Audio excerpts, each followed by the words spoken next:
ഇന്നത്തെ കഥയിലേക്ക് എല്ലാവർക്കും സ്വാഗതം. അങ്ങനെ കാർത്തിക പോയിട്ട് ജയിലിൽ നിന്നും വിക്രത്തിനെ പുറത്തിറക്കി കൊണ്ടുവന്നു. വിക്രത്തിനെയും പ്രകാശിനെയും ഒക്കെ കാർത്തിക വേണ്ടുവോളം പുകഴ്ത്തുന്നുമുണ്ട്. മാത്രമല്ല അവർക്ക് എന്ത് ചെയ്യാനുള്ള സപ്പോർട്ടായിട്ട് കാർത്തിക തന്നെയാണ് മുന്നിട്ട് നിൽക്കുന്നത്.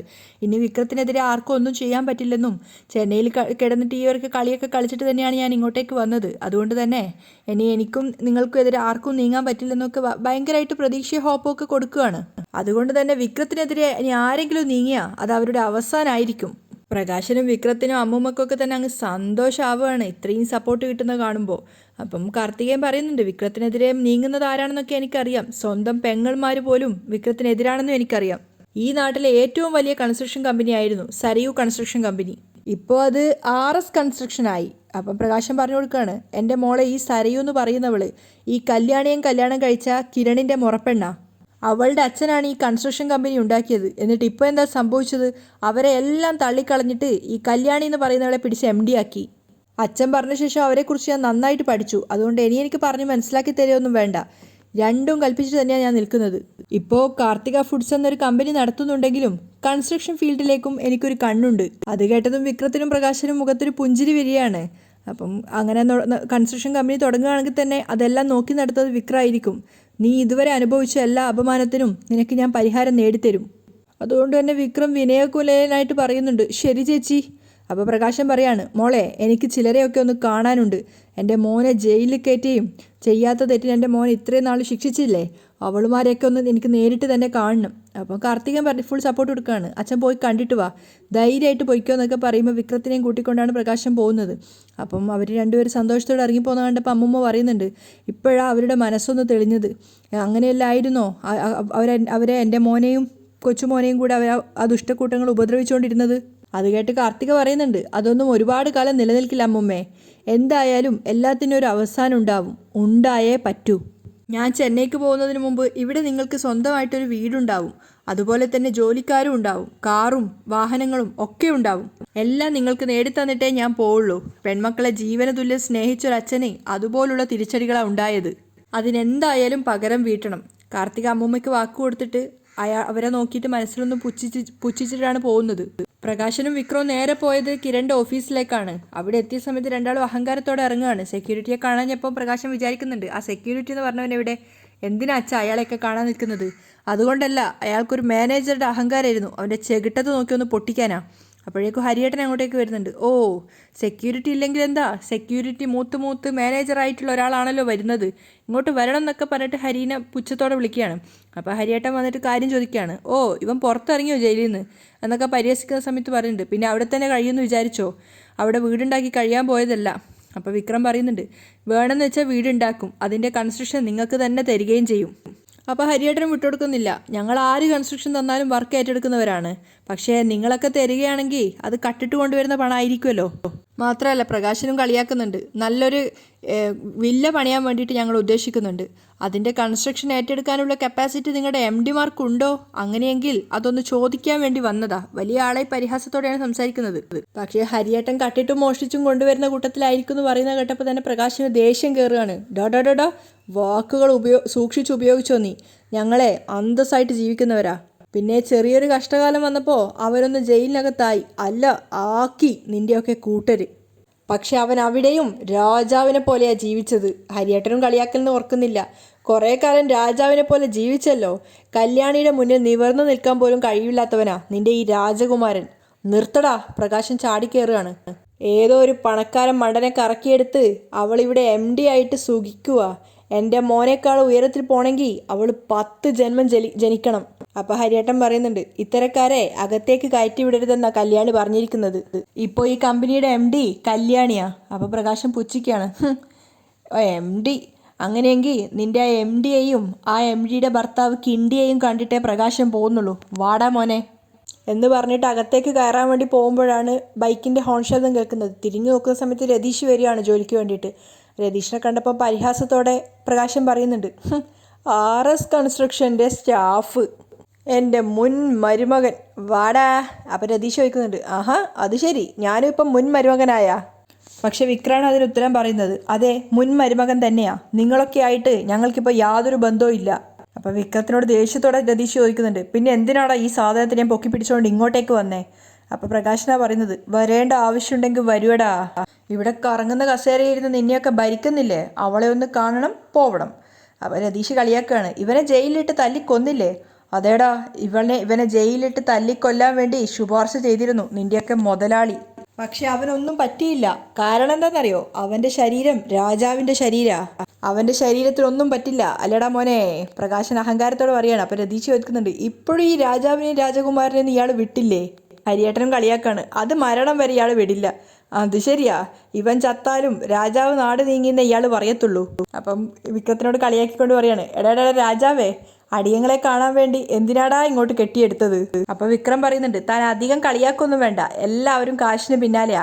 10 കാശ് കിട്ടുന്നു കണ്ടപ്പോൾ താനും എൻ്റെ മൂത്ത പെങ്ങളും അവളുടെ പിന്നാലെ പോയില്ലേ? അതുകൊണ്ട് ഞങ്ങളിപ്പോൾ അന്തസ്സായിട്ട് ജീവിക്കുന്നുണ്ടടാ, ഒരു പൈസ പോലും ചെലവില്ല. രതീഷ് ദേഷ്യത്തോടെ പറയാണ്. കാദംബരിയുടെ കാര്യങ്ങളൊക്കെ നോക്കുന്നത് കിരൺ സാറും കല്യാണിയും കൂടിയാ. അതുമാത്രമല്ല 5 അക്ക ശമ്പളം ഞങ്ങൾക്ക് കിട്ടുന്നുമുണ്ട്. ഇനി വേറൊരു കാര്യം കൂടി പറയാനുണ്ട്. ഒരു 10-12 സെൻറ്റ് സ്ഥലം ഞങ്ങൾക്ക് വാങ്ങി തന്നിട്ടുണ്ട്. ലോറിയും കാറും ഒക്കെ കയറുന്ന ഒരു തരക്കേടില്ലാത്ത സ്ഥലം. അവിടേക്ക് വീടുണ്ടാക്കാൻ വേണ്ടി ലോൺ എടുക്കാനും സഹായിച്ചിട്ടുണ്ട്. പിന്നെ കൺസ്ട്രക്ഷൻ ചെയ്യുന്നത് ഈ കമ്പനി തന്നെ ആയതുകൊണ്ട് കുഞ്ഞ് ജനിക്കുമ്പോഴേക്കും വീടാവും. അപ്പം പ്രകാശം പരിഹസിക്കുകയാണ്, ആത്മാഭിമാനം പോയവർക്ക് അതല്ല അതിനപ്പുറവും ഉണ്ടാവൂടാ. എവിടെ ആത്മാഭിമാനം പോയെന്നാ പറയുന്നത്? എൻ്റെ ഭാര്യയുടെ സഹോദരൻ ക്രിമിനലാണെന്നും ജയിൽ പുള്ളിയാണെന്നും പറയുമ്പോഴാ ആത്മാഭിമാനം പോകുന്നത്. അത് കേട്ടപ്പോൾ വിക്രത്തിന് കുത്തുകൊള്ളുന്ന പോലെയാണ്. എങ്കിലും അച്ഛനോട് പറയുന്നുണ്ട്, അച്ഛന് വേറെ പണിയൊന്നുമില്ലേ ഇവനെ പോലെ കൾച്ചർ ഇല്ലാത്തവരോട് സംസാരിക്കാൻ? അച്ഛൻ വാ. അപ്പം രതീഷ് ദേഷ്യത്തോട് പറയാം, കൾച്ചർ ഇല്ലാത്തത് ഇയാൾക്കാണടാ. ഇയാൾ വളർത്തിയ നിനക്ക് അത് 7 അയലത്ത് കൂടി പോലും പോയിട്ടില്ല. അപ്പം പ്രകാശനും വിട്ടുകൊടുക്കുന്നില്ല. നീ അധികം കളിക്കൊന്നും വേണ്ട, നന്നായിട്ടൊന്ന് കിട്ടിയാലുണ്ടല്ലോ, വെറുതെ കൈക്ക് പണിയാക്കണ്ടെന്നൊക്കെ പറയുമ്പോൾ രതീഷ് പറയുന്നുണ്ട്, അതന്നെ എനിക്കും പറയാനുള്ളത്. ഒരു അറ്റാക്കൊക്കെ വന്നതല്ലേ, വെറുതെ ഹാർട്ടിനിട്ട് പണി കൊടുക്കണ്ട, എൻ്റെ മുന്നിൽ നിന്ന് പോവാൻ നോക്കിയോന്നൊക്കെ. അപ്പോഴേക്കും ഹരിയേട്ടനും പറയുന്നുണ്ട് ഇറങ്ങി പോകാൻ വേണ്ടിയിട്ട്. പക്ഷേ അതൊന്നും മൈൻഡ് വെക്കാതെ അച്ഛനും മോനും കൂടെ അകത്തേക്കാണ് പോകുന്നത്. അവരകത്തേക്ക് പോയപ്പോൾ ഹരിയേട്ടൻ രതീഷിനോട് പറയുന്നുണ്ട്, ഇവരൊക്കെ ഇങ്ങനെ സംസാരിക്കുകയാണെങ്കിൽ എന്തൊക്കെയോ കാര്യമായിട്ട് തടഞ്ഞിട്ടുണ്ടല്ലോ രതീഷേ. ആരെയോ കുപ്പിയിലാക്കിയിട്ടുണ്ട്, അക്കാര്യം ഉറപ്പാ. രതീഷും സംശയം പ്രകടിപ്പിക്കുകയാണ്. നേരെ പോയത് പ്രകാശനും വിക്രവും കല്യാണിയും കിരണും ഇരിക്കുന്ന ഓഫീസിലേക്കാണ്. നേരെ അവരുടെ മുറിയിൽ എത്തിയതിനു ശേഷം കുറച്ച് പരിഹസിക്കുകയൊക്കെ ചെയ്യുന്നുണ്ട്. മുണ്ടഴിച്ചിട്ടിട്ട് അയ്യോ MD എന്നൊക്കെ പറഞ്ഞ് അവർ പരിഹസിക്കുകയാണ്. അതിനുശേഷം ഇവർക്ക് രണ്ടുപേർക്കും പെട്ടെന്ന് മനസ്സിലാവുന്നില്ല പ്രകാശൻ ഇങ്ങനെ കയറി വന്നതും ഇത്രയേറെ അഹങ്കാരത്തോടെ സംസാരിക്കുന്നതും ഒക്കെ എന്താന്ന്. പ്രകാശൻ പറയുന്നുണ്ട്, നിങ്ങൾക്ക് രണ്ടുപേർക്കും കണി കാണാൻ വേണ്ടിയിട്ട് ഒരാളെ കൊണ്ടുവന്നിട്ടുണ്ട്. എന്നിട്ട് വിക്രത്തിനകത്തേക്ക് ക്ഷണിക്കുകയാണ്. വിക്രമാണെങ്കിൽ രാജകുമാരനെ പോലെ തലയെടുപ്പോടെ പുഞ്ചിരിച്ചൊക്കെ കൊണ്ടാണ് അകത്തേക്ക് വരുന്നത്. പക്ഷെ വെറുപ്പോട് കൂടി കല്യാണം ചോദിക്കുന്നുണ്ട്, ഇവനെ കൊണ്ട് നിങ്ങളെന്തിനാ ഇങ്ങോട്ടേക്ക് വന്നേ? പിന്നെ എങ്ങോട്ട് പോകണം? ജയിലിൽ കിടന്നപ്പോൾ ഇവനെ ജയിലിൽ തന്നെ കിടത്താൻ വേണ്ടി മത്സരിച്ചവരല്ലേ നിങ്ങൾ? അപ്പോൾ പിന്നെ ഇവൻ ജയിലിൽ നിന്ന് പുറത്തിറങ്ങി കഴിയുമ്പോൾ അടുത്തേക്കല്ലാതെ വേറെ എങ്ങോട്ടേക്ക് പോകണം? അപ്പോൾ കിരൺ ദേഷ്യത്തോട് പറയുന്നുണ്ട്, ഈ ഓഫീസിനകത്തേക്ക് കയറാനുള്ള യോഗ്യത നിങ്ങൾക്ക് രണ്ടുപേർക്കും ഇല്ല. അപ്പോൾ പ്രകാശം പരിഹസിക്കുകയാണ്, ഞങ്ങളിവിടെ പൊറുതിക്ക് വന്നതാണെന്നാണോ കരുതിയത്? അത് വ്യക്തമായിട്ട് പറഞ്ഞിട്ടുണ്ട് നിന്റെയൊക്കെ അടിമകളോട്. പുറത്തു നിൽക്കുന്നില്ലേ കുറേ അടിമകൾ? കിരണിൻ്റെ ക്ഷമ നശിക്കുന്നുണ്ടായിരുന്നു. എടോ, തല്ലുകൊണ്ട് ചാവേണ്ടെങ്കിൽ തൻ്റെ മോനെ വിളിച്ചുകൊണ്ട് പോവാൻ നോക്ക്. അപ്പോൾ പ്രകാശനും വിട്ടുകൊടുക്കുന്നില്ല. നീ അധികം എന്നോട് സംസാരിക്കാൻ നിൽക്കണ്ട. ഇത്രയും കാലം എൻ്റെ മോൻ ജയിലിനകത്ത് കിടന്നപ്പോൾ അതൊക്കെ നീയൊക്കെ അർമാദിച്ചില്ലേ? അവനെ അതിനകത്തിട്ട് തല്ലിക്കാൻ വേണ്ടിയിട്ട് ചെയ്യേണ്ടതൊക്കെ ചെയ്തില്ലേ? അപ്പോൾ പിന്നെ അവൻ പുറത്തിറങ്ങുമ്പോൾ നിന്നെയൊക്കെയല്ലേ കാണിക്കാൻ വേണ്ടി ആദ്യം കൂട്ടിക്കൊണ്ടുവരേണ്ടത്. അപ്പം പ്രകാശൻ കല്യാണിയോട് പറയാണ്, നീ എന്താണ് ഈ കോടതിയിൽ വരാനിരുന്നത്? കഴിഞ്ഞ പ്രാവശ്യം വലിയ ശബ്ദം എടുത്ത് സംസാരിക്കുന്നുണ്ടായിരുന്നല്ലോ, ഇപ്രാവശ്യം എന്താ പേടിച്ചു പോയോ? ഇനി നീയൊക്കെ എത്ര വലിയ വക്കീലിനെ വെച്ചിരുന്നെങ്കിലും അതിനേക്കാളും വലിയ വക്കീലിനെ വെച്ച് ഞങ്ങൾ ഈ കേസ് ജയിച്ചേനെ. നിന്റെയൊക്കെ വക്കീല് തറ തുടച്ചേനെ. അപ്പോഴേക്കും കല്യാണി പറയുന്നുണ്ട്, ഇത്തിരി ഐശ്വര്യം വന്നപ്പോൾ തുടങ്ങി വീണ്ടും അഹങ്കാരം. ഇച്ചിരി ഐശ്വര്യമല്ലടി, കുന്നോളം ഐശ്വര്യം എന്നൊക്കെ പറഞ്ഞ് പൊട്ടിച്ചിരിക്കുകയാണ് പ്രകാശൻ. ഇനി നീയൊക്കെ കാണാൻ പോകുന്നത് ഇവൻ്റെ രാജകീയമായ ജീവിതമാണ്, രാജകുമാരനെ പോലെ. അപ്പോഴേക്കും കാദംബരി അങ്ങോട്ടേക്ക് വരുന്നുണ്ട്. കുറേ കാലമായല്ലോ ഇവനെ രാജകുമാരനാക്കാൻ വേണ്ടി ശ്രമിക്കുന്നു, എന്നിട്ട് എന്ത് സംഭവിച്ചു? അവൾ പുച്ഛത്തോടെ ചോദിക്കുകയാണ്. ഓ വന്നല്ലോ എൻ്റെ മൂത്ത മോള്, എവിടെ ആയിരുന്നടി നീ? അയാൾ പുച്ഛത്തോടെ ചോദിക്കുകയാണ്. ഞാൻ ക്യാൻറ്റീനിൽ പോയി വന്നപ്പോൾ രതിയേട്ടൻ പറഞ്ഞു 2 മഹാപാപികൾ വന്നിട്ടുണ്ടെന്ന്, എൻ്റെ അച്ഛനും ആങ്ങളെയും. അപ്പോഴേക്കും ദേഷ്യത്തോടെ പ്രകാശനും പറയുന്നുണ്ട്, അതേടി പാപികൾ തന്നെയാണ് ഞങ്ങൾ. ഇനി പാപം ചെയ്യാത്ത നീയൊക്കെ അനുഭവിക്കാൻ പോകുന്നത്. അനുഭവിക്കാൻ പൊളിഞ്ഞു വീഴും ഈ സ്ഥാപനം. അപ്പോൾ എൻ്റെ മുന്നിൽ വന്ന് എരക്കരുത്. ഇപ്പോൾ നിനക്കും അവനും ഒരു ജോലി തരാനുള്ള കെൽപ്പുള്ളവരാണ് ഞങ്ങൾ.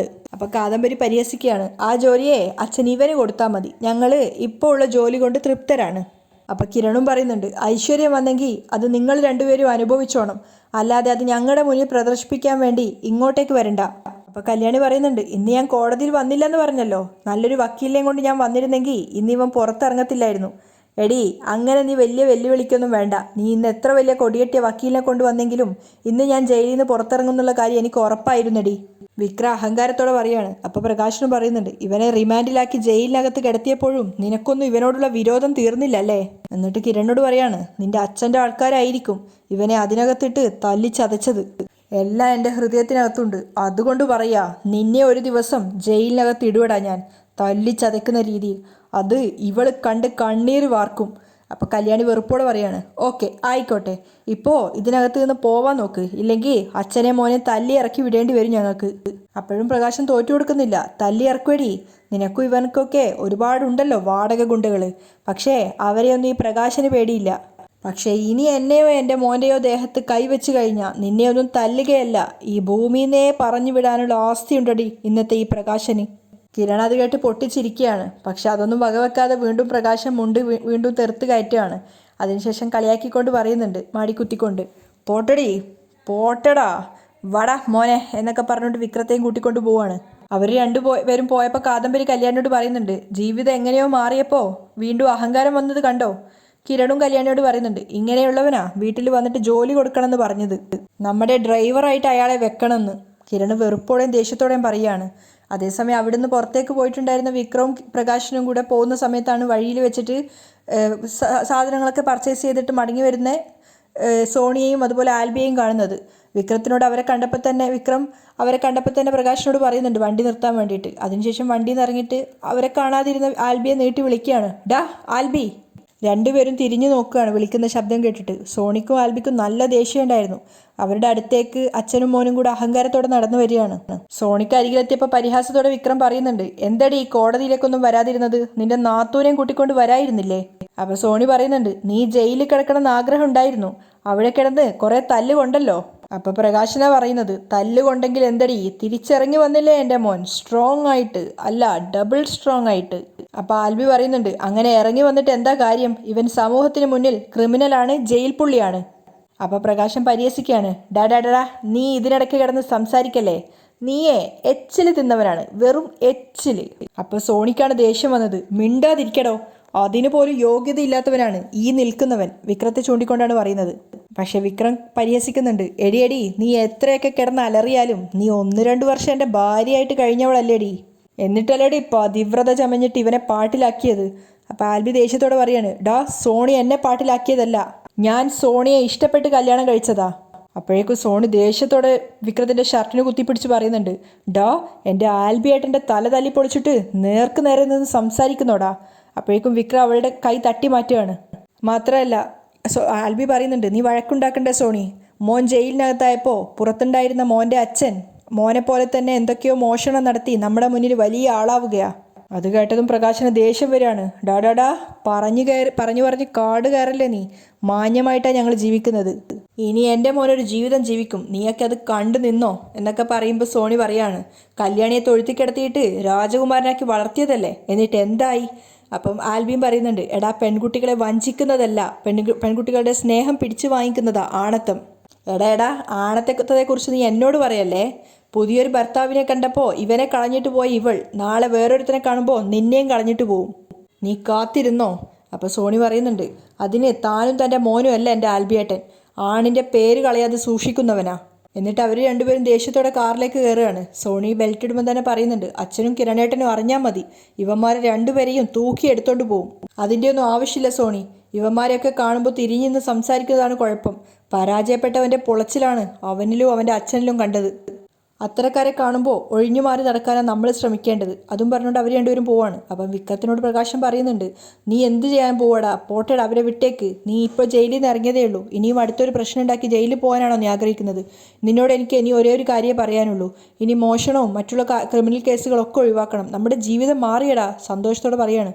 അപ്പം വിക്രം അത് അനുകൂലിക്കുന്നുണ്ടായിരുന്നു. അതിനുശേഷം സന്തോഷത്തോടെ മകനെ വലിച്ചു കൂട്ടിക്കൊണ്ട് പ്രകാശൻ അവിടെ നിന്ന് പോവുകയാണ് കാർ കയറിയിട്ട്. അവിടെയാണ് ഇന്നത്തെ എപ്പിസോഡ് വൈൻഡപ്പ് ചെയ്യുന്നത്.